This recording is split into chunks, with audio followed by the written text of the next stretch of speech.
Tiniyak ng Philippine Health Insurance Corporation of PhilHealth na hindi maabuso ang pinatutupad nitong gamot o YAKA program, kasabay naman ng pagpapalawak ng serbisyong pangkalusugan sa Northern Luzon. Sa panayam ng Bomb Radio Kawayan kay Dr. Edwin Mercado, President at Chief Executive Officer ng PhilHealth, sinabi nito na malaking progreso ang naitala sa Region 2 pagdating sa healthcare services kung saan nangunguna ang lungsod ng Ilagan.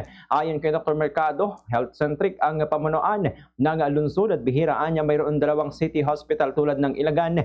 Dagdag pa rito, unti-unti na rin na-accredit ang iba't ibang health facilities sa lungsod sa ilalim ng YAKA program. Dahil dito, napili ang nasabing lungsod bilang sentro ng paglulunsad ng programa hindi lamang para sa Region 2 kundi para sa buong Northern Luzon.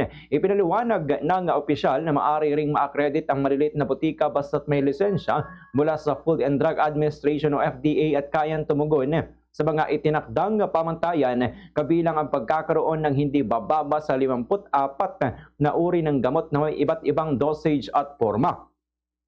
Anya malaking benepisyo sa mga butika ang pagiging accredited dahil sa maisasama ang mga ito sa listahan ng mga pasilidad na maaring puntahan ng mga miyembro at makikita rin sa kanilang online platform kung saan maaring pumili ng clinic o pharmacy ang pasyente. Gayunpaman, nilinaw ni Dr. Mercado na tanging ang mga accredited providers lamang ang maaring magbigay ng gamot sa ilalim ng programa at kinakailangang sumunod sa mga itinakdang proseso tulad ng paggamit ng reseta na may QR code.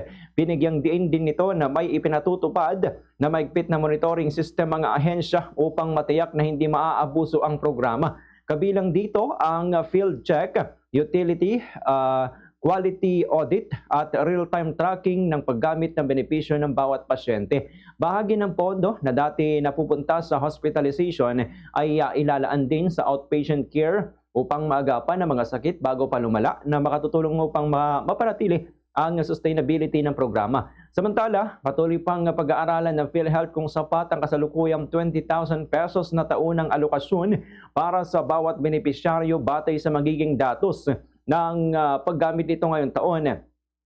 Sa kabuuan, layunin ng gamot o YAKA program na mapalapit ang serbisyo medikal at access sa mga kinakailangang gamot ng mga Pilipino habang sinisiguro na ito ay maayos na napapamahalaan at hindi naaabuso. Ganito ang bahagi ng pahayag ni Dr. Edwin Mercado. Meron siyang lisensya na nanggagaling sa Food and Drug Administration ay pwedeng i-accredit ng PhilHealth. So ang una pong step dyan ay mag-a-apply po ng licensing sa drug dispensing facility sa Department of Health, Food and Drug Administration.